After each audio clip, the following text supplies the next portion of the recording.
بسم اللہ الرحمن الرحیم۔ السلام علیکم ویورس۔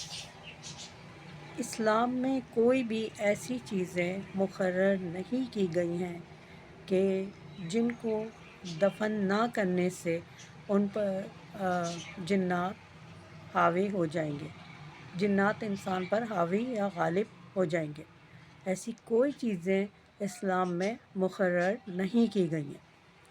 ہاں، حفظان صحت اور صفائی کے اصولوں کے پیش نظر ان کو دفن کرنا مناسب ہے، جیسے کہ سر کے بال، ناخن، آپریشن یا سرجری کے دوران جو اعضاء یا لوتھڑے گوشت کے انسان کے جسم سے نکلیں ان کو دفن کرنا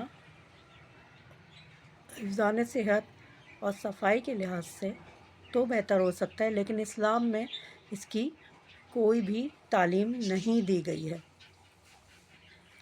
جنات ان کو دفن نہ کرنے سے انسان پر حاوی نہیں ہوتے۔ اسی طرح بچے کی ناف کا ٹکڑا جو پیدائش کے دوران جس میں ہم کلپ لگاتے ہیں وہ ڈرائی کر کے رکھ دیتے ہیں تو وہ ڈرائی ہو جاتا ہے، اس کو بھی دفن کر دینا چاہیے۔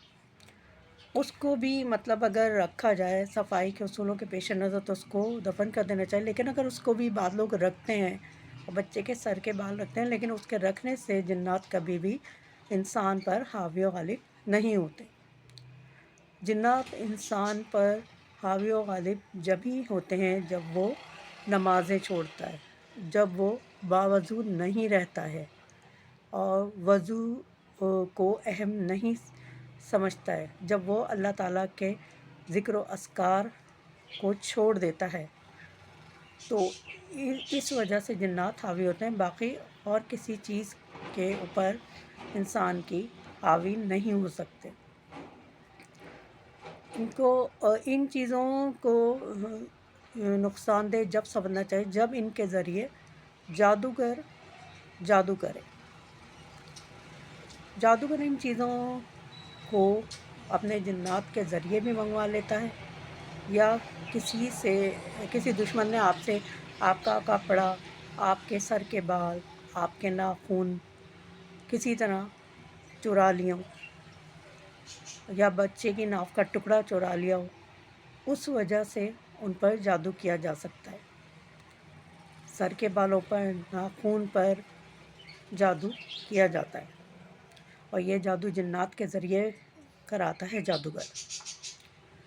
تو جادوگر تو یہ چیزیں حاصل جادو کے لیے کر سکتا ہے، لیکن ایسے ہی اگر یہ پڑھی ہوں تو ان پر جنات حاوی و غالب نہیں ہو سکتے۔ اس لیے یہ کانسیپٹ غلط ہے۔ تو اپنے آپ کو بس ذکر الہی میں مشغول رکھیں، یاد الہی میں مشغول رکھیں، تو دنیا کی کوئی طاقت آپ کو نقصان نہیں پہنچا سکتی، اور جو کچھ بھی ہوتا ہے اللہ کے حکم سے ہوتا ہے۔ اگر آپ کو نقصان پہنچنا ہے، آپ کے لیے کچھ لکھ دیا گیا تقدیر میں نقصان، تو وہ اللہ تعالیٰ کی طرف سے ہے، اور اللہ کی مرضی کے بغیر کوئی پتا بھی نہیں ہل سکتا۔ اگر کوئی جادوگر آپ کے پاس جادو کرتا بھی ہے تو یہ سمجھنا وہ بھی اللہ کے حکم کے بغیر نہیں ہوتا۔ اللہ چاہے گا تو جادو ہوگا، اللہ چاہے گا تو جادو نہیں ہوگا، اللہ چاہے گا تو تھوڑا وقتی اثر ہوگا، اور لیکن جادوگر کبھی بھی مسلمان پہ کامیاب نہیں ہو سکتا اگر وہ سچا مسلمان ہے۔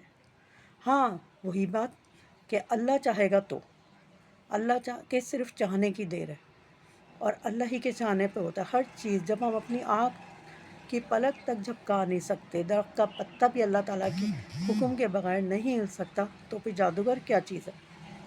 تو جو کچھ ہوتا ہے اللہ تعالیٰ کے حکم اور اس کی مرضی کے مطابق ہوتا ہے۔ اگر آپ کے اوپر جادو کے اثرات ہو بھی رہے ہیں تو بس سمجھنا اس میں اللہ کی مرضی، اللہ آپ کے درجات بلند کر رہا ہے۔ لیکن باقی یہ جو تہمات ہیں، اور بہت سارے تہمات ہوتے ہیں، میں نے لوگوں کے دیکھا، کوئی کہتا ہے دودھ گر گیا تو بہت برا ہو گیا، شیشہ ٹوٹ گیا بڑا اچھا ہو گیا، پتہ نہیں کیا کیا الٹے سیدھے تہمات ہیں۔ اسی طرح جھاڑو کے متعلق، مغرب کے بعد جھاڑو نہیں دو، تنگ دستی آتی ہے، یہ سب بالکل بیکار کی باتیں ہیں انسان کے تہمات کی۔ کسی حدیث سے ثابت اگر کوئی کر سکے تو مجھے بتائے، ہو سکتا ہے میرے علم میں نہیں ہو، لیکن جہاں تک مجھے معلوم ہے کسی حدیث میں یہ بات نہیں ہے، کسی حدیث میں یہ بات نہیں ہے کہ ناخن اور سر کے بال اور یہ سب جو ہیں جنات لے جائیں گے۔ یہ رسول اللہ صلی اللہ علیہ وسلم کی کوئی حدیث نہیں ہے۔ جو جتنی میں نے پڑھی ہیں ابھی تک مجھے نہیں پتہ، اگر میرے علم میں نہیں ہے تو آپ لوگ مجھے گائیڈ کریں، لیکن میرے خیال میں تو یہ نہیں ہے کہ وہ اس طرح ناخنوں پہ، سر کے بال پہ اور یوں رکھے رہیں گے گھر میں تو اس پہ ہو جائے گا، یہ جنات حاوی غالب ہو جائیں گے، ایسا نہیں ہے۔ ہاں اگر آپ نے خود اپنے کپڑے یا اپنے مطلب جسمانی اعضاء آپ کے آپریشن کے ذریعے جو نکلے ہوں وہ ایسے ہی پھینک دیے ہوں اور جادوگر کے ہاتھ لگ گئے ہوں، یا آپ کے دشمن نے آپ کے سر کے بال، ناخن یہ حاصل کر لی ہوں، کرا دیا ہو جادو، تو وہ دوسری بات ہے، وہ بھی اللہ تعالیٰ کے حکم سے۔ تو کوئی بھی چیز اللہ تعالیٰ کے حکم کے بغیر نہیں ہوتی، اس لیے کبھی بھی پریشان ہونے اور ڈرنے کی ضرورت نہیں ہے۔ اور یاد رکھیں، جو شخص بھی جادو کرتا ہے وہ شیطان سے مدد لیتا ہے، اور جو شیطان سے مدد لیتا ہے اس پر اللہ کی نفرت واجب ہوتی ہے، اللہ اس سے نفرت کرتا ہے، وہ کبھی کامیاب نہیں ہوتا، اور اپنے معصوم اور سچے بندوں کو ہمیشہ راہ دکھاتا ہے اور ان کی مدد کرتا ہے، ان کو کبھی تنہا نہیں چھوڑتا۔ اس لیے صرف اللہ پر بھروسہ کریں۔